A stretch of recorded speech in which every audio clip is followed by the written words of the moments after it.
ಸಾಮಾನ್ಯವಾಗಿ ದೇವ್ರ ಮನೆ ಯಾವ ರೀತಿ ಇರ್ಬೇಕು ಅಂತ ಕೇಳ್ತಾ ಇರ್ತೀರಾ. ನೋಡಿ ತೋರಿಸ್ತಾ ಇದೆ, ಒಂದು ಪುಟ್ಟದಾಗಿರ್ಲಿ ಯಾವತ್ತೂ ಅಷ್ಟೇ. ದೇವ್ರ ಮನೆ ತುಂಬಾ ಕೆಲವರಂತೂ ಒಂದು ರೂಮ್ ಸೈಜ್ ಕಟ್ಬಿಟ್ಟಿರ್ತೀರಾ. ಸೊ ಆ ರೀತಿ ಎಲ್ಲ ಬೇಡ.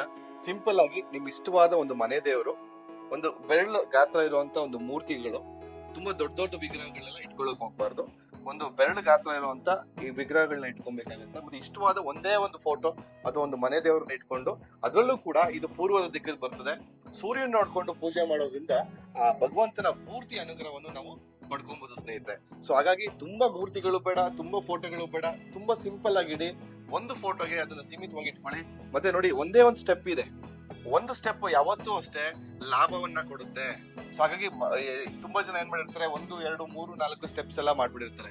ಕೇವಲ ಒಂದು ಸ್ಟೆಪ್ ಇಟ್ಕೊಳ್ಳಿ, ಅದು ನಿಮ್ಗೆ ಲಾಭದ ಒಂದು ಪ್ರತೀಕವಾಗಿರುತ್ತೆ. ದೇವರು ಯಾವಾಗ್ಲೂ ಲಾಭದಲ್ಲಿ ಕೂತಿರ್ಬೇಕು. ಅದು ನಿಮ್ಗೆ ಅದ್ಭುತವಾದಂತ ಒಂದು ಸಕ್ಸಸ್ ನ ಕೊಡುತ್ತೆ ಸ್ನೇಹಿತರೆ.